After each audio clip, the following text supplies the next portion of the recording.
Nous allons partir à la rencontre de Bruxellois errants d'aujourd'hui. C'est un jeune écrivain qui les a imaginés. Son livre « Les pieds de l'iris » vient de sortir. Bonsoir Benjamin Van Lerberg. Bonsoir à vous. Vous allez bien ? Bien, bien, bien. Alors c'est un projet radio à la base, si j'ai bien compris. Oui, Les Pieds de l'Iris, en fait, c'est un projet de petite chronique radio que j'ai imaginé il y a 2 ans, en compagnie d'une comédienne que j'avais trouvée pour les interpréter. Et en fait, le but est de faire une peinture bruxelloise décalée de toutes les communes de Bruxelles. Ouais, pour l'instant, vous nous promenez dans quelques communes seulement. C'est ça. J'en ai choisi 5.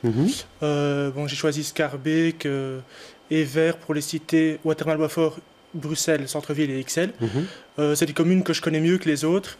Et voilà, je me suis laissé aller à créer des histoires décalées, comme je l'ai dit. Oui, histoires décalées. Et puis c'est un langage parlé, un peu argotique, fleuri parfois. Est-ce que ce langage parlé, ça a été créé comme une nouvelle radiophonique? Est-ce que vous trouvez qu'à la lecture, c'est beaucoup de dialogue, évidemment, donc parfois un peu ardu, quoi?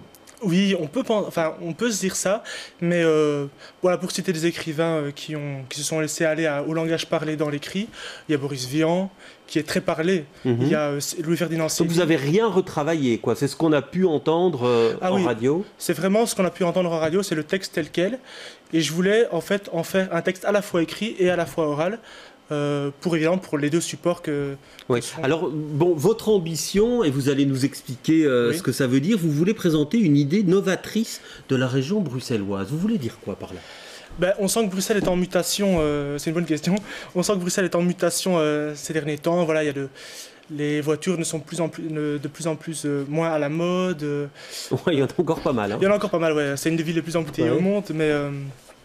Voilà, il y a des changements de mentalité qui s'opèrent et moi j'ai voulu me pencher sur la jeunesse en fait, en tant que nouvelle génération et la mettre au centre évidemment de ces chroniques, de ces nouvelles.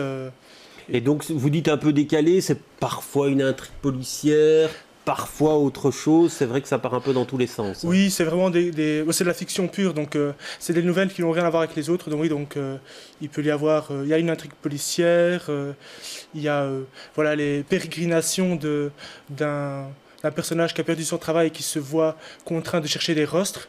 C'est un peu, les rostres, ce sont les longs nez de Oui, j'ai découvert ça, mais je ne savais pas du tout ce que c'était, pour tout vous dire. C'est un mot un peu pas très connu. Mais voilà, oui, il y a un peu de tout. Mais les personnages sont essentiellement jeunes et souvent en difficulté. La difficulté dépend de chaque personnage, mais ils sont souvent dans des situations problématiques et ils essayent d'en sortir. Donc 5 nouvelles, effectivement. Et donc là, vous êtes édité par une maison d'édition française, les éditions Prémédite. L'idée, donc, c'est le premier de 3 ou 4 tomes ? Oui, on peut dire je dirais que c'est le premier de 4 tomes s'il y a 5 nouvelles par tome comme dans celui-ci. Évidemment, le but est de faire de recouvrir tout Bruxelles, chaque commune, avec chaque fois un personnage. Parce que là, j'ai vu dans cette maison d'édition, vous êtes sélectionné par un comité de lecture citoyen. Ça veut dire quoi, ça ? En fait, Prémédite, c'est aussi une nouvelle sorte de maison d'édition.